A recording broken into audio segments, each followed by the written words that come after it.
had a lot of doubt about, is God real? Like, could I prove, let's say, Christianity without using the Bible? And there are things like science. If you look at Isaiah, there are different examples of science coexisting with scripture before science had discovered it. Although it's like I guess, stereotype like Christians don't believe in science. Like my brother, he's doing his PhD in science too. So it's very interesting to see like him coming home and saying, this is very interesting, like once in a while. And, he's a Christian too, and seeing how those both exist. We've had scary stories about people committing suicide and things of that nature, where it's posing a big threat to young adults. So having Debugging Disciples is a space to connect with people across the country and say, hey, I'm struggling with this. Can you help me? Or, I need encouragement because I have this issue with, so and so. So that's just like one core piece of like, you can have a brotherhood that you can trust and will give you sound advice and not, and will tell you real advice and not always have to like, you can do that. And it's like, no, you shouldn't be doing that. Maybe you should do this better. We can have accountability. We can have empowerment all in one space that's not false. So I would say for anyone trying to or scared of posting on LinkedIn, LinkedIn has changed over the last 2 years, I'll say, where it's no longer like you have to post your most magnificent achievement of the year. Like people want to see your advice. People want to see what are you building right now? What are you trying to get to that next step? So yeah, I'd definitely say don't be scared and people want to root for you. And I hate that a lot of Christians have been lumped to Donald Trump. But I think it's becoming more and more clear who are the people who are actually following Christ and other people who are just Christian nationalists and using Jesus to promote their agenda. So I wanted to make that clear that we're not validating the current regime. I'll call it a regime because I don't really know what is going on right now. Turn this up, turn this up. Your professional development is one of the keys to your career success. When you combine your desire to grow with actionable steps, your journey to success becomes an incredible reality. Hi, I'm Paul Ferranbi, aka IncrediPaul, and welcome to IncrediPaul Leadership, where I talk to incredible people doing incredible things so we can become the most incredible versions of ourselves. First off, thank you so much for listening to this episode, but I also want you to know that you could also watch this episode on YouTube. Regardless if you're listening or watching this episode, thank you so much for your support. Today, I have the honor of having Justin Harper on the show. He's currently pursuing his computer science degree at Stony Brook University, and he is a founder of Debugging Disciples. He's also a speaker and content creator on LinkedIn, where he shares insights on technology and faith. So he's doing it all. I'm excited to talk to you, Justin. How about you introduce yourself the way you would do it? Yeah, no, thank you so much, Paul, for having me. Hello, everyone. I'm Justin Harper. I'm a student at Stony Brook University, proud founder of Debugging Disciples, which is a community of men trying to build an authentic space in the tech space for the men of faith. So we just thank you so much for just having us today, Paul. Absolutely. Tell me more about that, about creating a community of men of faith in the tech space. We were kind of briefly talking about that's not something I usually see in the tech space, or even at all for men, but specifically in the tech space. Yeah, it was a very interesting thing I was trying to create. There's a lot of prayer, a lot of thought. But originally it was just a Bible study. I had gone to a conference my first year in college. It was in Texas and it was all men, but it was mostly men above 40 years old.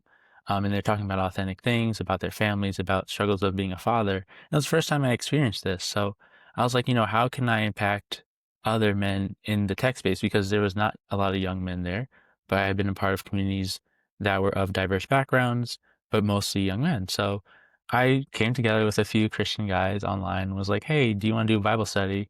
That Bible study grew more than 9 people. And the thing in like a Slack space is your DM group can't be more than 9. So I was like, hey, let me just create a server. So that's how honestly it leaped off into like a community. Now we're actually about 249 members today of men. So yeah, it's kind of how it grew over time. But yeah, I just definitely saw like hearing testimonials or people reaching out like, hey, I struggle with this, or, I really am empowered by your authentic space. Because as you said, this is not something that you see every day in tech. It's not something you see every day in tech. And even for me, so people on the show who listen and watch the show know that I say that Jesus is first and I am second. So I'm very much a Christian, but I don't always get to dive as much into like what it means to be a Christian, and especially in the tech space.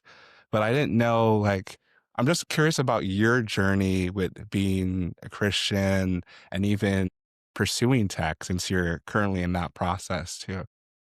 Yeah, it's definitely been a journey. I've been a Christian all my life, but I really took it more seriously when I got to the pandemic. And I think that happened to a lot of people that, like, we were used to just going to church and then living our lives and then just doing that on repeat. But when the pandemic hit, it was more like, a lot of people were losing their lives. And you're like, dang, like, what if that happened to me? Like, am I in my right standing, right? So then, you dive into the Bible more, you listen to pastors now giving you messages more about, it's more about relationship to God. It's more about, diving to your word and listening to God's voice on a daily basis. So then transforming your life into that. And that's kind of what helped me to invest in myself with self-improvement books or, just reading my Bible and finding other people in the community.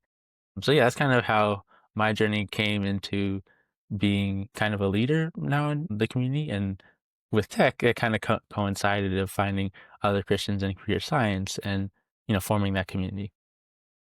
That's really cool, especially in tech, because I feel like a lot of times there's this sometimes not said, sometimes said that if you're in science or in tech, you're not a Christian, you don't believe in God, you believe in the all these other things, and people think that they can't coexist. To me, like you were laughing, I think it's hilarious. I think when you dive more into science and technology, I think you should believe more in God with how amazing and incredible all this stuff is. But I didn't know if that has been your experience, what your thoughts are about that.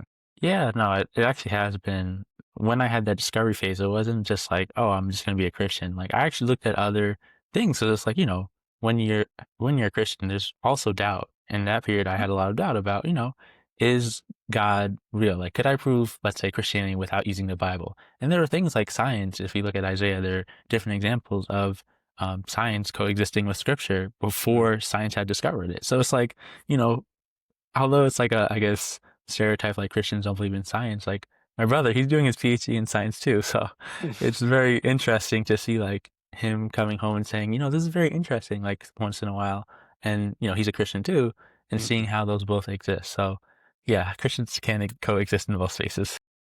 And science can coexist, contrary to popular belief, which is, I just think it's funny how that works. But I'm curious, like, what has been your kind of journey with science? Because I know you're pursuing computer science now.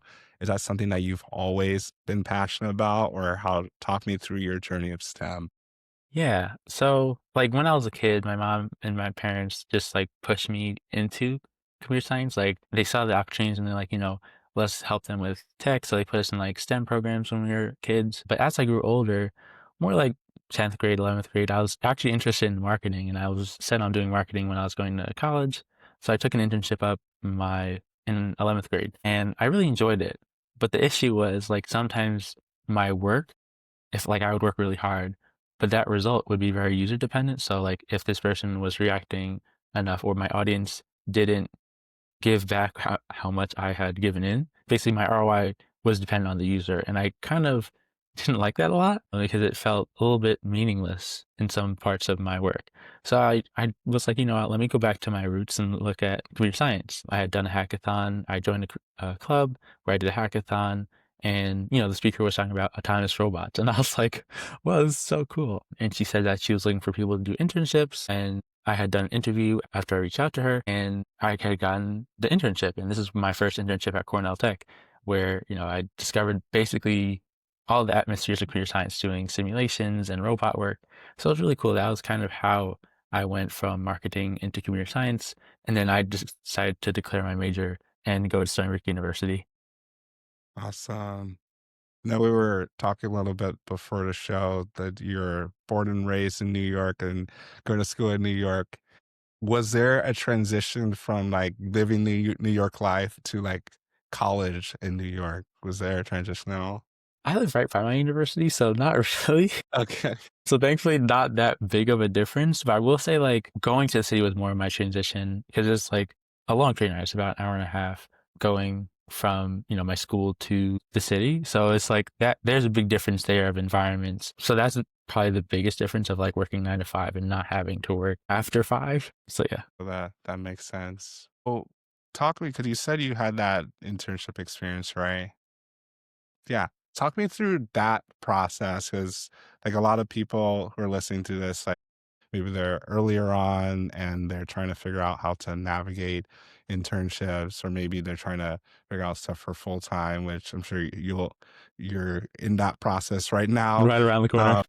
Uh, Talk me through like what you've done so far. I just kind of like how this conversation is. I'm just curious what your experience has been, and I kind of can share my thoughts too. Yeah, I think computer science is probably the hardest hitting right now about like it's very scarce to find a job. At least that's the current atmosphere. And honestly, it's just being nitty and gritty. It's just like you have to give 110%. And it's not about giving 110% in like projects or like doing it by yourself. It's 110% in going to social events, going to networking events, finding people on campus if you're in college still, or friends from, your college that are in the same space that most likely have the same struggles you have. And that's helped me recently of finding other people in my space where we go to events together, we go to conferences together. And then as well, going to those conferences and finding people to connect with. I found a PM from a different company and I was like, hey, let me connect with this person. I'm non PM, but at least I made that connection where, now either I can help somebody else in that circle I'm in, or I can learn from this person and he can be my mentor. So there's a lot of different things of going to conferences, building projects that are in a team, different things that you have to be doing. It's not just, okay, let me just cold apply and hope for an answer. There's just like so many other things I found that like you can't do this alone. That's basically, I'll say, my summary. Like you can't do this alone. No, I definitely agree. You can't do this alone. And the cold applying, or I've also heard it called the spray and pray method. So I'm all about prayer, but you Yeah. need you need some strategy as well.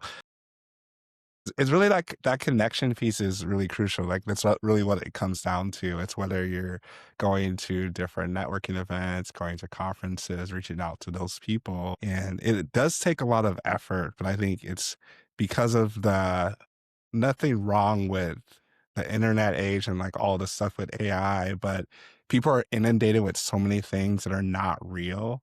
But when you can make that connection, it makes a whole difference.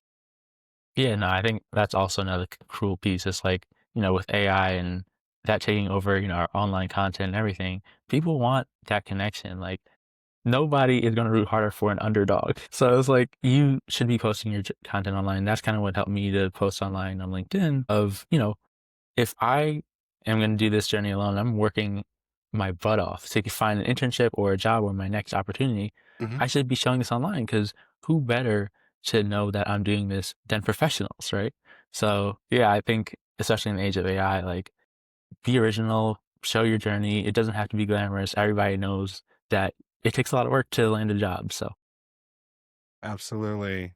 And that's a perfect transition. Talk me through your journey of content creation on LinkedIn.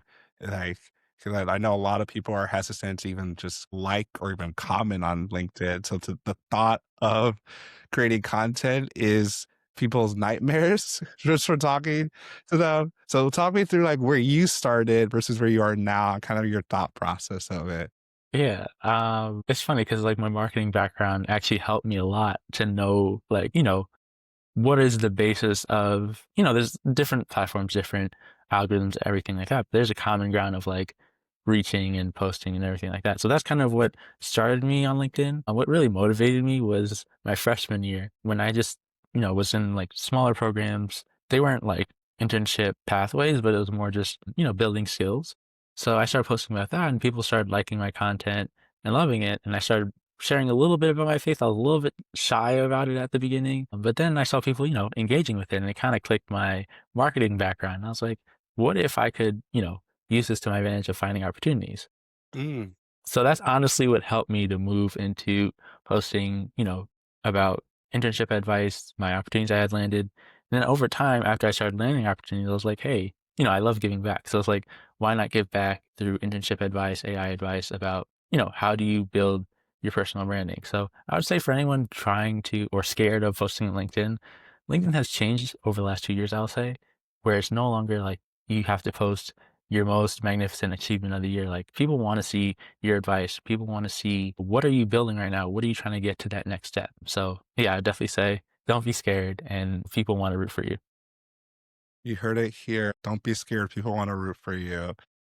So I'm curious for you how, because I guess you said your marketing background kind of helped itself. I'm still trying to navigate all this stuff like within how marketing world works. Like in addition to all the stuff I do in IncrediPaul and sometimes do career coaching, I still work full time as an engineer in research and development. Yeah. So yeah, I work with marketing a lot because a lot of the ideas come from them. And then sometimes there's this running joke that I have is that we're like the parents sometime and the marketing is the kids asking for something and we have to tell them if we could actually do that or not. So all that to say, I don't always understand the marketing world. I know that's important, I guess, because that's what you started. I guess how does understanding the marketing world like help with LinkedIn? Like Yeah. for someone who's not as familiar with it. Yeah, it helps because, like, you've gone through the experimentation phase or, like, you've overcome the stereotypes, so, using that experience from my internship, it was like, once I got to LinkedIn, there was no part of me that was like, "I need to go viral, I need to be like a, 100,000 follower person," because you see it where it's like and I'm not gonna get into, like, all the different formulas for algorithms and everything like that, but I'll just say, like, when you learn like one example is when you have a lot of followers, your algorithm grades you differently compared to like when you have smaller followers. That's kind of why I push people to post because it's like if three people like your content and you only have, let's say, 30 connections, your algorithm going to say, wow, okay, 3/30 is like 10%. But let's say you have three people liking a post and you have 15,000 followers, that's a lot smaller of a ratio, and LinkedIn's going to less likely show it to someone. So that's kind of like the general foundation of algorithms in social media. So that's kind of part of the stuff I'm thinking about like how do I maximize my percentage basically with engagement, and how do I maximize my content so it isn't just about like let me grow, but how do I help others grow? So it's a lot of different things that have kind of intertwined me and kind of helped me move past the like, let me just be viral phase. So yeah. That's a good point. I mean, it's viral for a reason. It's not permanent. And like what you do with that virality is what matters the most. And sometimes people don't know what to do with it. So that was kind of like the beginner phase. I guess what phase are you at right now? Because I know you have over 10,000 followers on LinkedIn right now. I mean, as much as you're willing to share, obviously, keep some of the secrets for yourself and like the brand deals and stuff. What are some things that maybe people, not to say tens of thousands, maybe that people have like over 1,000 followers, like more like intermediate. What are some things that they should be doing that maybe is different than in the beginning stages? Yeah. I'd say like in the beginning stages, at least this was my last year of growing past 10,000.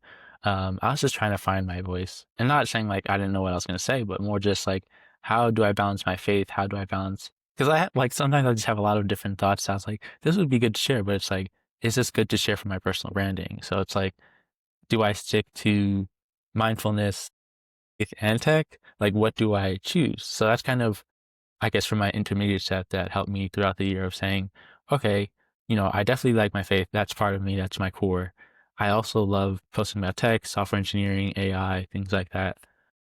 So like, how do I make sure that I'm balancing my branding? So that's kind of the phase that I went through last year. And it, gave me good results. So I was like, okay, this is when I'm going to go into the new year, be more structured in how I do this. So yeah, that's kind of like my current phase of being more structured, content calendars, branding kits, things like that. Okay, nice. Talking to a pro here. I like it. Like it. Well, yeah, we kind of gave kind of your background and then some of the things you're currently doing. I would definitely want to come back to debugging disciples and even kind of like what you started to talk about it, but even like how we were saying how faith and science does coexist. Talk to me more about like why debugging disciples? Like why is this community important? Yeah, I think it's really important. And I think we talked about earlier about AI, but I think it's also something where it's something I've actually been researching more about. AI kind of being used more by young adults. And I was in an AI ethics class last semester, and I was learning all about like, isolation, how AI, now I can just chat to an AI, my personal thoughts, and it's not going to, I don't have a fear of judgment by it. It's going to, gas me up, Yeah, right? right. The So gaslight is real. it's insane. It'll be like, and it'll gas you up on anything, not even if it's true. So it's like that's where it's scary. And I built the Debugging Disciples before, this whole craze of AI, but now seeing how much AI you can just talk to and it's, going to give you advice seeming like it's 100% correct. I think it's so scary because, we've had scary stories about people committing suicide and things of that nature where it's posing a big threat to young adults. So having Debugging Disciples is a space to connect with people across the country and say, hey, I'm struggling with this. Can you help me? Or, I need encouragement because I have this issue with, so and so. So that's just like one core piece of like, you can have a brotherhood that you can trust and will give you sound advice and not, and it will tell you real advice and not always have to like, you can do that. And it's like, no, you shouldn't be doing that. Maybe you should do this better. But we can have accountability. We can have empowerment all in one space that's not false. Yeah. I like that balance between accountability as well as empowerment. It's really easy to over index on one or the other because it's like, oh, I can do everything. But it's like, actually, no, you shouldn't be doing that. You need both. And I actually came across a post. It was a Simon Sinek post. He was interviewing Trevor Noah and they were talking about kindness versus niceness. I think this kind of is similar to this in that the accountability versus empowerment is like a lot of people kind of over index on just being nice, like don't say anything bad, like make everyone feel good. And that's the empowerment piece.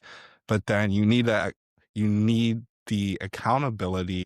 It's like when something is wrong, calling it out, like, hey, you shouldn't be doing that. This is how you should approach it. I like how you're really intentional about that.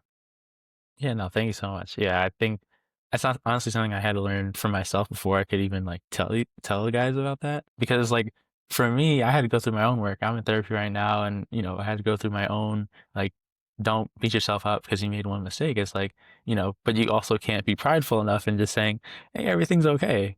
So yeah, I guess transcending from that, and that's a biblical principle too about Mhm. accountability. Iron sharpens iron. Yes. So yeah, So iron sharpens iron. So there's one man sharpen another. amen. Absolutely. Gonna gonna start preaching out here pretty soon. So I was like, but like what you're talking about also makes me think about having the confidence versus the contentment. Like what you were saying, it's like, because you need confidence in order to do things, but you also need to be content with where you are. And there's that fine line where things are happening and you want to have enough confidence to do it, but you don't want to over index so much that you're like, I can do anything. No one can tell me what to do. Get on my way. Who are you to even talk to me? How, I guess, has that shown up for you? Like, how do you balance that? Yeah, I'll definitely say being a LinkedIn creator definitely has because it's like when you are on LinkedIn, you're consuming the feed. And I've been told this by others, and I've experienced it myself in my early days on LinkedIn. It's like you have confidence in like, okay, I'm going to apply to a job. And let's say you land that internship, right? And you worked that so much on it. Then you see someone else's post and you're like, dang, I wish I was at that company. And then that starts to come into your mind. And then you're like, okay, I got to do the next best thing. And it's kind of like this endless loop of like, I got to do this next best thing, proving to whoever or yourself, like, okay, I got to do this, I got to do this. But there's no end goal. So I guess like listening to God is definitely something that's helped me of like, okay, is this opportunity, even though it seems good, right? Is this opportunity what God wants me to do? Like, is this next move what God wants me to do? And being able to say, am I, listening to someone else's journey? Am I trying to be somebody else or am I trying to be myself? So I guess those two pieces have helped me to stay content, but also stay confident. Like, I trust that this is my purpose and not having to say, I need to be like that person of like, going to the extreme of my current goals. Yeah, it's the extremes they're tough. It's harder to stay in the gray. You kind of want to index to one side or the other, but I feel like in my experience, that God works the most in the gray. It's frustrating, I'll be honest. Like I tell people all the time, I haven't got to talk about as much on the podcast really at all, but my conversations in prayer are like real time, real. I'm like, God, what are we doing today? Like, what are you doing? It's like I trust you, but what's going on? Like, can you reveal the plan? Can you make it more clear? Like, so, and I mentioned that because I know you're talking about like asking God and then having him kind of direct you. But I'm kind of curious, like, what is your approach to that? Because I kind of mentioned a little bit, I can dive a little bit deeper if you want to, but kind of just for people on, because I'm sure for a majority of people listening right now, they are either Christians or have questions about Christianity.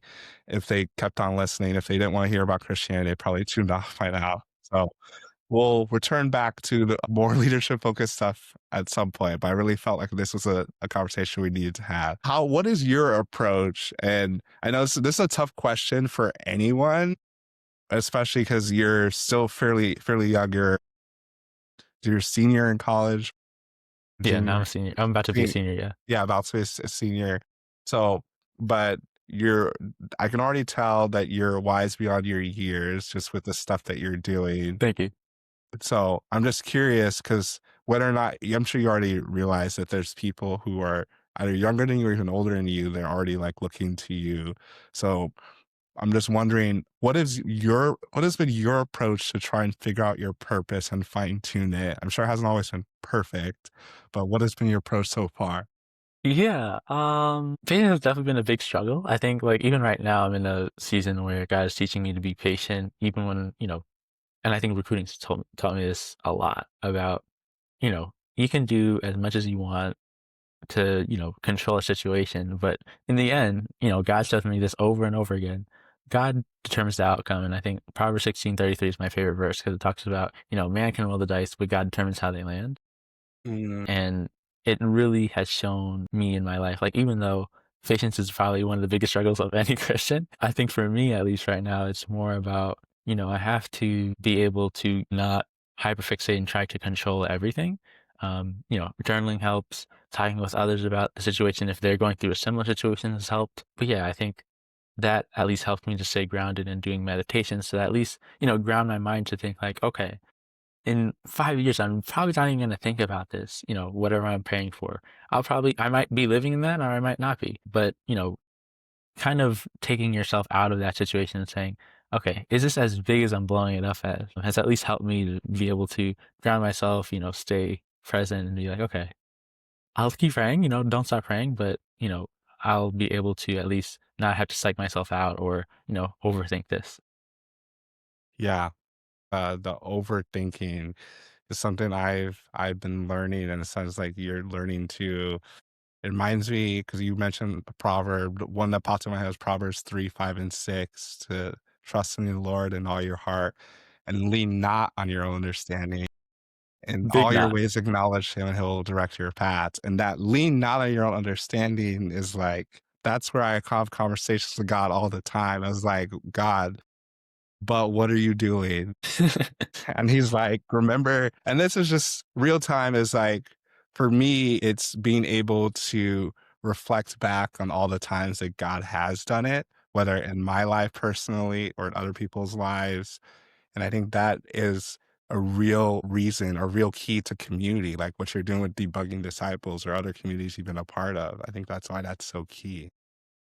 Yeah, no, I think that's definitely on point of like, he's never failed us. So it's like, even in the moments where you're like, this is impossible. It's like, think about, the last, for me, it's 20 years, you probably longer. Like, A little think bit about how longer.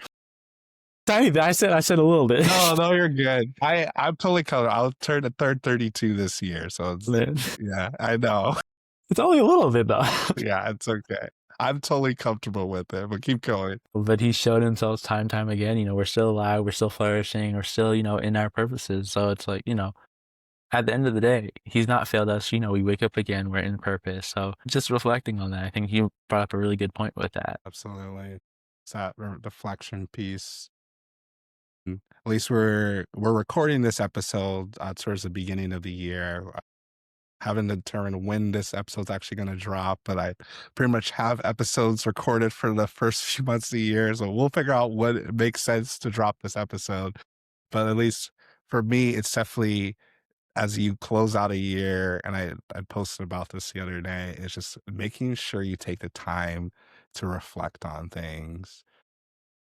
Yeah. It's so easy to just keep going.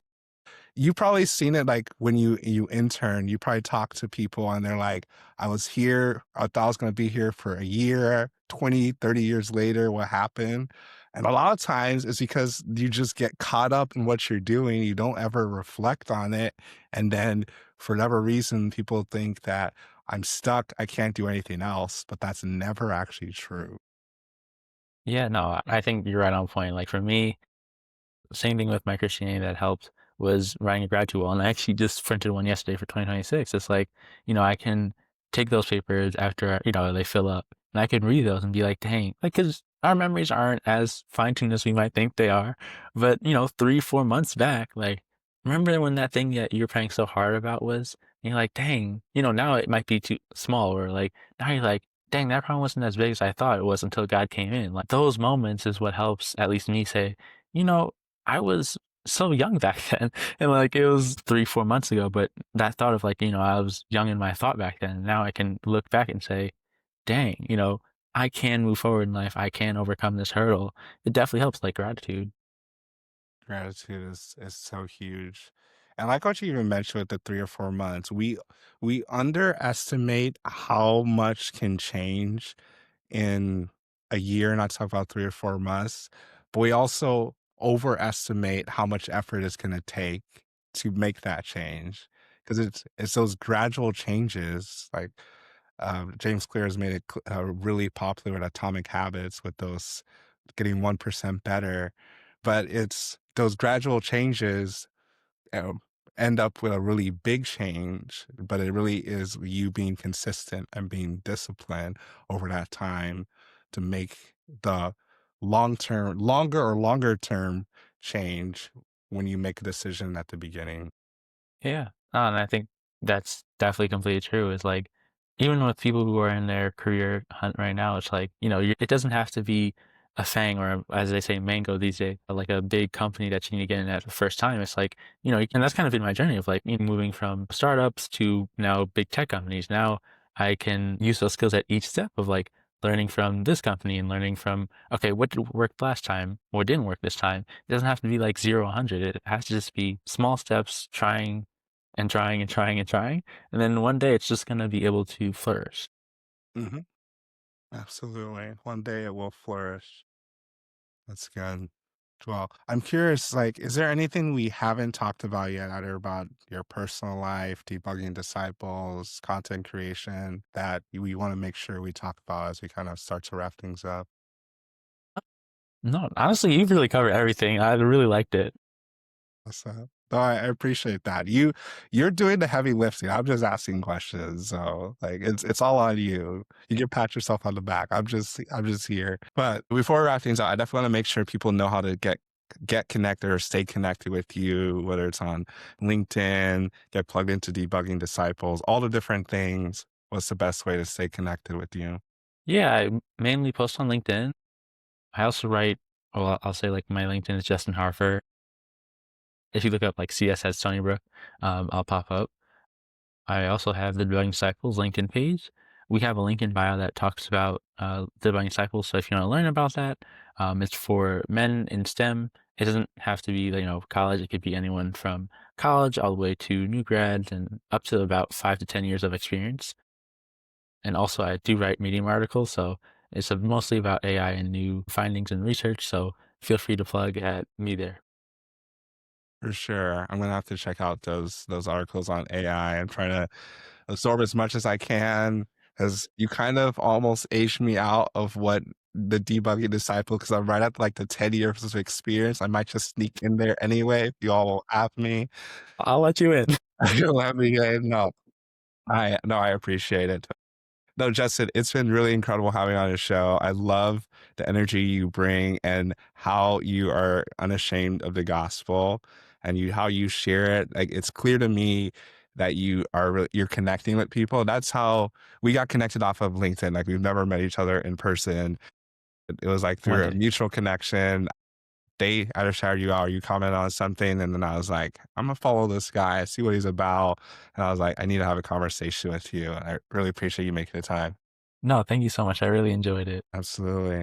So for those of you listening to the episode, I know you got something from Justin's story, whether you are a Christian or you just have questions about Christianity. We didn't get too much into it, but I know there is a lot of stuff within the Christian faith that has kind of been, for whatever reason, been lumped in with Trump and Donald Trump, which is not the same.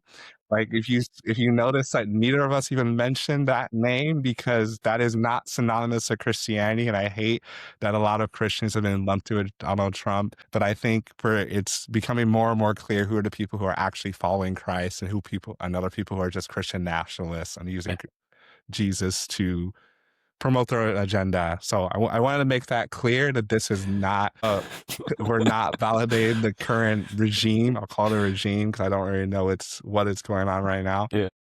I'll leave it at that. But I hope you have been enjoying this episode, just understanding that you can start somewhere. Like Justin laid out some pretty key ways with the content creation piece, just to start. It sounds like what for you says easier when you have less followers. LinkedIn rewards you more. When you get more followers, it's higher stakes, it sounds like. Yeah, so that's kind of how it feels, at least right now. So yeah, it's definitely changing up the algorithm and, changing how I'm doing my hosting. So yeah. Absolutely. Well, thank you, Justin, for making the time. And for all of you listening, thank you for tuning in. Make sure you continue to be intentional about your intentional growth. If you're a person of faith, definitely continue to walk that out and be incredible. Be sure to rate and review this podcast on your favorite podcast listening platform. We'll see you here next time. And be incredible. Incredible.